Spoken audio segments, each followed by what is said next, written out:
بسم اللہ الرحمن الرحیم۔ السلام علیکم۔ ایک چور کے توبہ کا عجیب واقعہ۔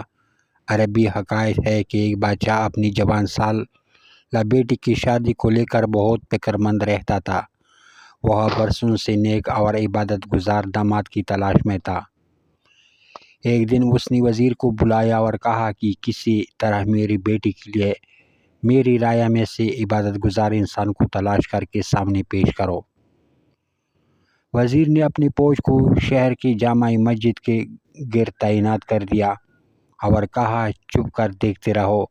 جو شخص آدھی رات مسجد میں داخل ہوگا اسے نکلنے مت دینا جب تک میں نہ آ جاؤں۔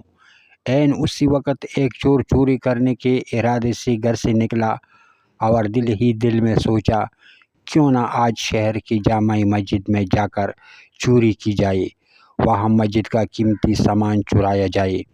چور جیسے ہی جامع مسجد میں داخل ہوا، مسجد کے انتظامیہ نے چور سے بے خبر مسجد کو باہر سے تالا لگایا اور اپنے گھروں کو چلے گئے۔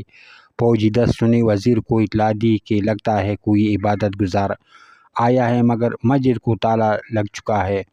اب صبح کی اذان پر ہی مسجد کھلے گی تو پتہ چلے گا کون ہے۔ وزیر جلدی سے مسجد پہنچا اور صبح کی اذان کا شدت سے انتظار کرنے لگا تاکہ اندر موجود نیک انسان کو بادشاہ کے سامنے حاضر کیا جا سکے۔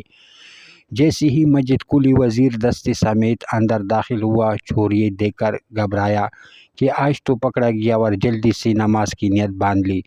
جو ہی سلام پھرتا فوراً کھڑا ہو کر دوبارہ نیت باندھ لیتا۔ وزیر کو اس کی عبادت گزاری پر یقین آ گیا۔ جو ہی سلام پھیرا، فوجی دستے نے اس چور کو پکڑا اور بادشاہ کے سامنے پیش کیا۔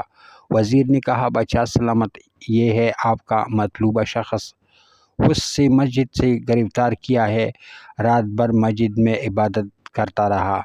چور کی حالت غیر ہو رہی ہے۔ بادشاہ چور کے سے مخاطب ہو کر کہنے لگا، کیا حال ہے اگر میں اپنی بیٹی کی شادی تمہارے ساتھ کر کے تمہیں اپنی سلطنت کا ولی عہد مقرر کر دوں، کیا تمہیں منظور ہے؟ چور ہکا بکا ہو کر دیکھنے لگا، ڈرتے ڈرتے پوچھا، علی جا، یہ کرم نوازی کس وجہ سے ہے؟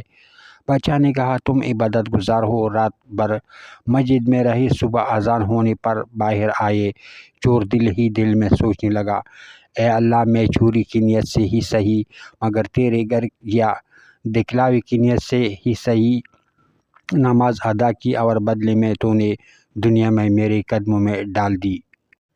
اگر میں سچ مچ عبادت گزار ہوتا اور راتوں کو تہجد پڑھا کرتا تو پھر تیرا انعام کیا ہوتا۔ وہی کھڑے کھڑے نادم ہو کر تائب ہوا۔ خوش نصیب ہے وہ لوگ جن کا دل عبادت میں لگتا ہے، اپنے مالک کے سامنے گڑ گڑا کر ذکر کرتے ہیں، آرام دہ بستروں کو چھوڑ کر مصلی پر کھڑے ہوتے ہیں۔ کیا مقام ہوگا ان کا، ایک انسان اس کا تصور بھی نہیں کر سکتا۔ اللہ پاک ہم سب کو پکا سچا عبادت گزار بنا دے، آمین ثم آمین۔